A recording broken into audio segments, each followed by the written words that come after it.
we will be discussing today a number of topics, and we're going to start with one that Helga was quite directly involved in, which was the German election, which appears to be a move in a bad direction overall. Helga, what's your sense of what happened?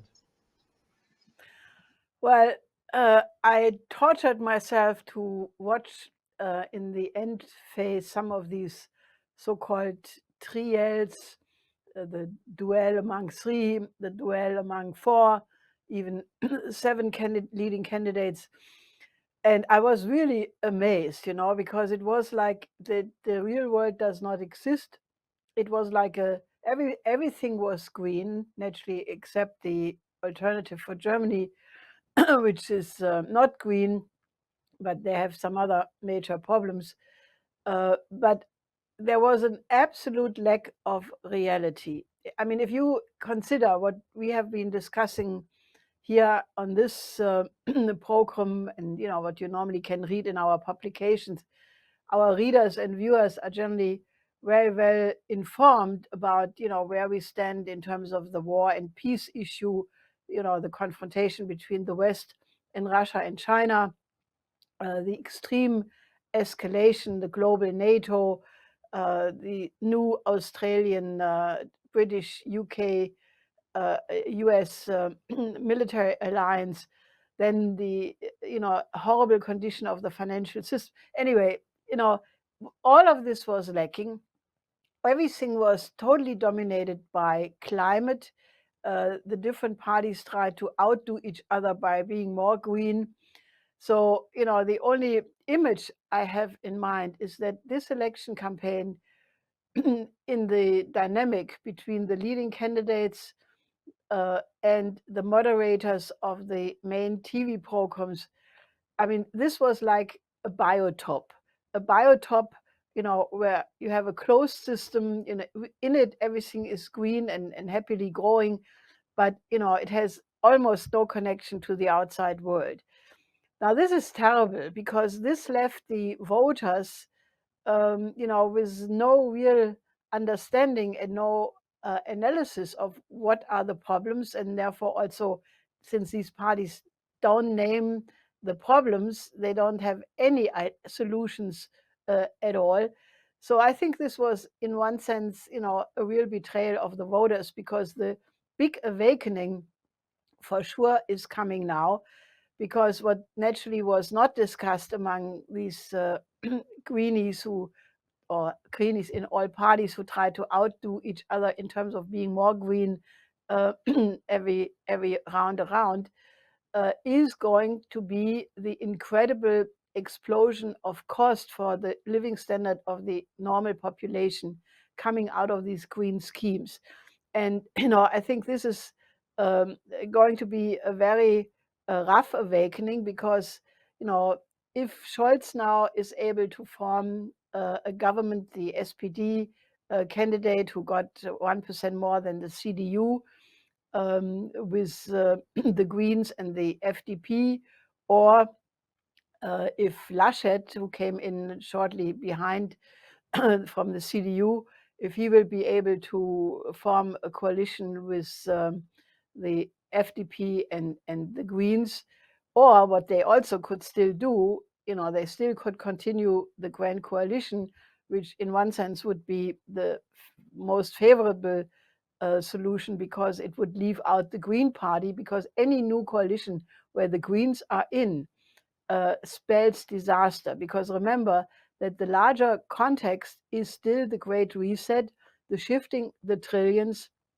the policy of the central banks to direct all investments in green technology, in climate protection technology, so-called, and that alone will mean an explosion of cost. So I think the big awakening will come, and naturally, what happened with Laschet now, I mean, okay, this guy may not be the greatest, charismatic figure in the universe, but he was, of all these people, the least offensive against Russia and China. And probably that is the reason why there is now a witch hunt against him, which is really nasty. Okay, he made a mistake by laughing at the side of this flood catastrophe. When the appropriate sentiment was obviously to be horrified and to have empathy with the victims of the flood control, but that has been turned into a character assassination, and they're really going after him as if he would have been a total failure. The collapse of the CDU is not the fault of Laschet. It is the fact that these so-called people's parties, Volkspartei, they have lost the trust of the population. So therefore, you are now in a situation where the two former Volksparteien, people's parties, SPD and CDU, only got around 1/4 of the vote. And, so in any case, they could still form a grand coalition, which in my view would be the best, because, any green participation in the new government is going to make everything much, much worse. Now, Helga, there are a number of things you mentioned that I just want to bring up quickly. The Green New Deal, the cost explosion, we're already seeing the effect of that with the gas lines in the United Kingdom, the collapse of the electricity providers, the spiraling upwards of costs in electricity throughout Europe. This is obviously part of the anticipation of the Green New Deal, but it's also the neoliberal policies of the last 20 years. Yes, it is very clearly one area where the hyperinflation, which is not going to be temporary, as Powell from the Federal Reserve was saying, you have right now a very clear reflection of this enormous pumping of money, of the trillions which were put after 2008, but especially since the fall of 2019, where trillions and trillions were pumped into the system, which now is showing in the form of, energy prices are up about 30 to 40% in almost every European country. In Great Britain, you have a complete collapse. The army had to be used to fill the places of the truck drivers. The shelves are empty. In Italy, there is a price increase of 30% in energy, and all of this will completely filter down to oil products, because energy is used for any production. So you will see a steady price increase. You have a real estate bubble developing again in the United States in particular, but also in Europe, where rents are shooting up, real estate prices are shooting up. So I think this is very bad. And since none of these parties discussed any solution, they did not discuss the hyperinflation, and actually they did not discuss the only remedy, which would be a banking separation, Glass-Steagall, global Glass-Steagall, and to replace this bankrupt system with a new one. But that is what we are going to continuously bring in the debate, because this is now really the end game of this financial system. Well, the LaRouche organization just has put out a new pamphlet called The Coming U.S. Economic Miracle on the Belt and Road, on the New Silk Road, which goes through all of these points that you've been making with the alternatives, which were sadly left out of any discussion, not just in the German elections, but in all elections. One other note on the German elections, the question of Russia and China. The German Council on Foreign Relations has put out a report which coincides with this idea of global NATO and an escalation against Russia and China. This is quite dangerous, especially with the idea of expanding NATO into the Indo-Pacific region. Yes, this is actually a report by the German Society of Foreign Policy, the DGAP, and they have a strategy paper where they say that the new government has to have a radical shift in terms of their China policy. They have a proposal to set up all kinds of monitoring organizations which are supposed to have China watch. This report also says the parties have to prepare the population for coming crises and new wars. I mean, this is really terrible. I mean, this outfit, which is very close to the government, it's a sort of official think tank. I think this should be really forbidden, because this is a warmongering institution, which I don't know, it's not in German interest. I can tell you that. Whoever is running this thing from behind the scenes, it's not German interest for sure. Well, it sounds a lot like Chatham House and the Atlantic Council and the U.S. Council on Foreign Relations in terms of its policy. Now, there's a contrast to that. You participated in a forum, a 2-day forum that took place in Paris on reviving sovereignty as opposed to the European Union, the Euro, and NATO. How did that go?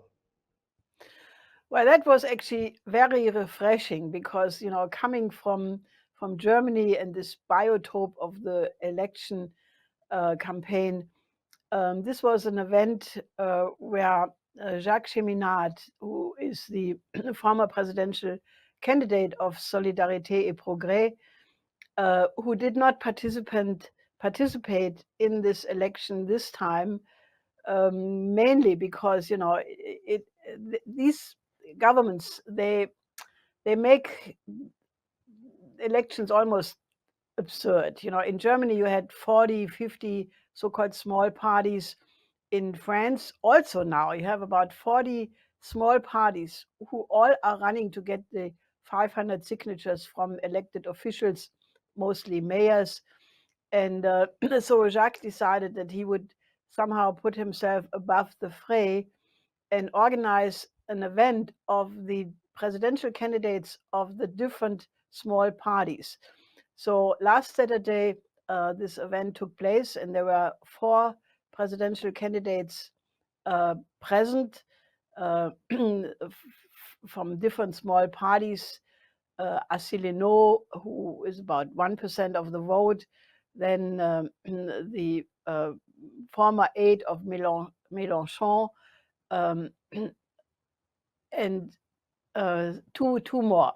In any case, what they did was really remarkable. The subject of this conference was to free France from the grip of the financial oligarchy. And they spoke all very, very clearly of why France has to regain its sovereignty.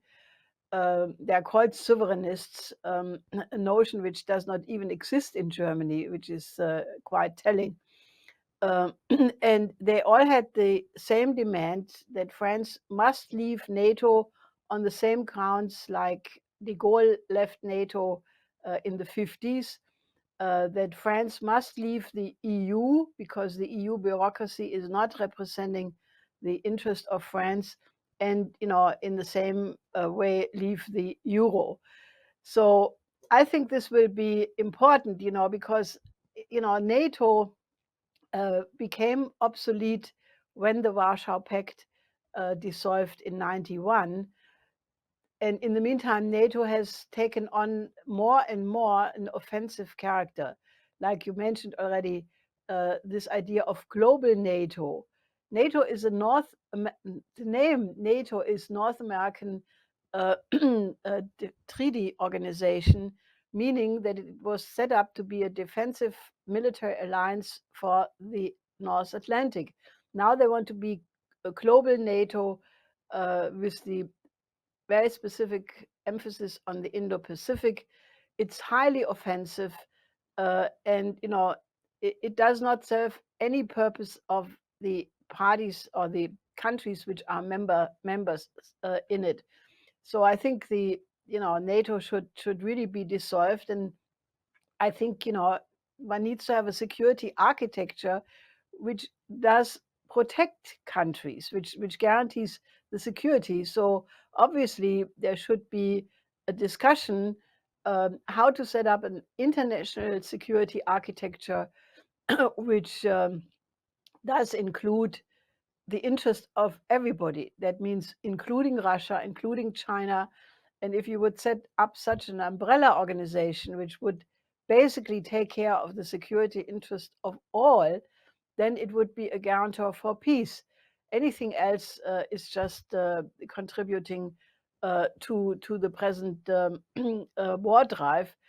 So I think it was a very useful experience, and I think Germany would really profit a lot if people would start to look at this inner French debate in terms of these issues.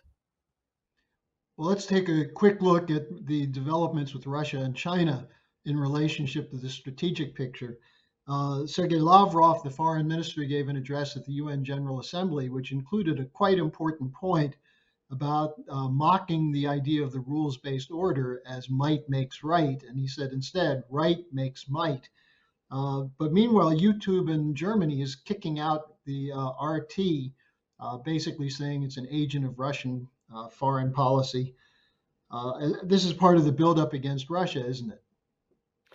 Well, this is actually quite outrageous. This kicking out of RT Deutsch, the German version of RT, was done practically without any warning, and the argument is that they would have violated the rules. Now, the reaction of the Russian government was quite stern. They said that they will take, if this is not stopped, that they will take similar measures and even may exclude certain German media from being present in Russia. So this is all very bad, given the fact that the German-Russian relationship is already on a low point, and between the US and Russia, it's also in a very bad situation. Now, the speech you mentioned by Sergei Lavrov, I think is very important because he contrasted very, very clearly the only existing international law, which is represented in the UN Charter, as compared to the so-called rules-based society, which represents arbitrary rules of a club. And the special interest of the so-called West, um, which is not international law, but it is completely arbitrary. And he gives a long list of such examples of a double standard, most emphatically, naturally, the question of which country is being recognized. Kosovo was recognized, but then the Falkland Islands, Malvinas is their better name, they are being kept, even so they are 12,000 kilometers away from Great Britain. The so-called possession of Great Britain of these Malvinas is respected by the international community, which is completely false.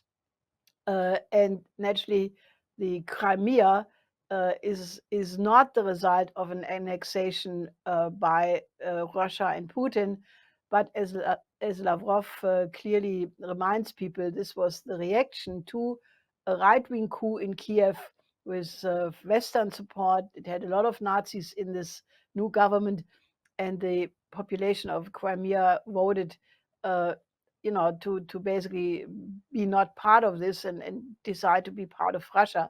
So this is really important that, because these narratives are being knitted in such a way, and since people have normally a short memory, it is important to remind people of what actually happened. And on the China question, you have a very significant development with the call of Xi Jinping for a global development initiative. And the Chinese have issued a white paper about how they've eliminated poverty. Why don't you say something about that? Well, this global development initiative is really, in line with what Xi Jinping has been saying the whole time about the shared community for the joint future of mankind. It is basically a plan to gear up the development of all nations to eliminate poverty, to have vaccines for everybody, to have food security, to have a well-rounded development of all nations on this planet, and to use especially high technology investments to increase the productivity of such development plans. Now, this is absolutely the right way to go, and the most reasonable the Western countries could do, rather than taking this as a threat and trying with geopolitical means to squash that, they should join it. I mean, the world is in such a horrendous condition that if you put all the industrial capacities together, it is not even sufficient to overcome this incredible starvation crisis in many countries quickly enough, combined with the pandemic, a complete breakdown.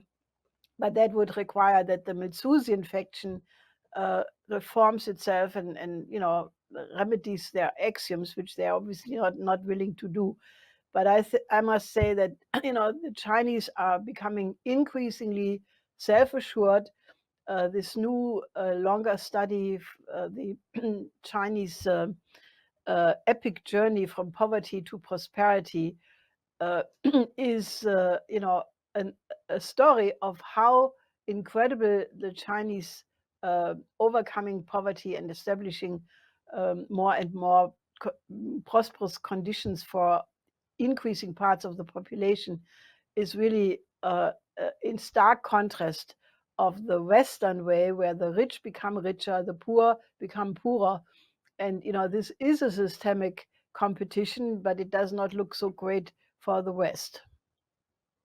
Well, this was highlighted by the latest report from Jan Egeland, the General Secretary of the Norwegian Refugee Council, a report he did on Afghanistan, where it almost brings you to tears, the discussion of the fact that there are hundreds of thousands of people displaced living in refugee camps who will starve to death this winter if there's not aid. Similar situation exists in Haiti. And so this idea of depraved indifference from the West, as opposed to the idea that you have from China of going with a global development initiative, I guess this is what you're pointing out, that this does make the stark contrast between these two paradigms. Well, the Schiller Institute is involved in a worldwide mobilization, starting with these two hotspots, if you want. Afghanistan, which has more than 90% of the population food insecure, no medical supply. Starvation is developing very, very rapidly. And the situation in Haiti is almost worse, because this country is in such a horrendous condition after the earthquake. Then you had several weather terrible conditions, and now you have practically no government. The president was assassinated recently under very dubious circumstances, and there is practically a lawless situation where people are in chaos. There's nothing functioning, hunger, COVID.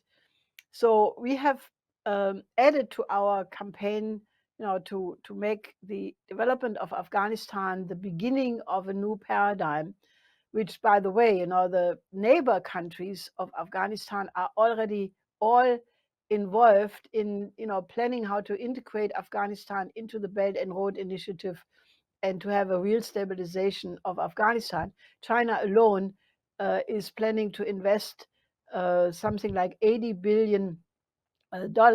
This is naturally a medium-term plan, but nevertheless, they are committed to do that. But Haiti, we just had last Saturday a very, very important event, which I want to urge all our viewers, if you have not watched it yet, to not only watch it, but to spread it as far as you can, because we had there our own Haiti plan, where Richard Freeman presented the collective work by a whole team of people, how to reconstruct Haiti, with infrastructure, health system, really make a real reconstruction of Haiti. And then we had several important speakers from the Haitian diaspora, mainly from the United States, but also Central America. So this is our two foci of, trying to get these two places which are really in need, and change the policy and make that hopefully the beginning of a change in the attitude of the United States, European countries, and other so-called advanced countries, because we are in an incredible situation. If you look at Afghanistan, Iraq, Syria, where also more than 90% of the people are not eating enough. Yemen, a horror show where children are dying. Then naturally in Africa, you have many countries which are hit by drought, by locust, by COVID, starvation. I mean, there must be a change in the attitude. I mean, this depraved indifference is, the notion we are trying to get people to reflect upon, because you have all these people in the West who are not even interested. They go about their business as usual. But the only way how the United States and how European nations will overcome their own problems is by focusing on the mission to overcome the underdevelopment of the developing sector, which would be very easy. It would be as easy as it was to reconstruct Germany after the Second World War, the so-called German economic miracle. It's infrastructure. You invest in physical economy. You shift from speculation and profit to the idea of the common good, which always has to start with investment in real infrastructure development. And if we cannot get the West to make such a shift, then it is almost a foregone conclusion that the West will go under like the Roman Empire because of decadence, a depraved state of mind. So we intend to shake people up, and the way to go is to stop this geopolitical nonsense, which can only end up in the annihilation of the human species, and join hands, with the countries of the Belt and Road Initiative, and have joint projects in Southwest Asia, in Africa, in Latin America, and move civilization to a condition where the laws of the universe are also the basis of the political and economic policy. I mean, that's why natural law does exist. And if the policies for a very long time do not cohere with natural law, then you have collapses, and then you have museums where you see the relicts and fossils of civilizations which didn't make it. Only this time we are sitting in one boat. Well, you can view this dialogue that Helga was talking about from last Saturday at schillerinstitute.com, the program for Haitian development. And also on the LaRouche organization, you can get a copy of the Coming U.S. Economic Miracle on the New Silk Road, which develops these ideas in great detail. So Helga, thanks for joining us today, and we'll see you again next week. Till next week.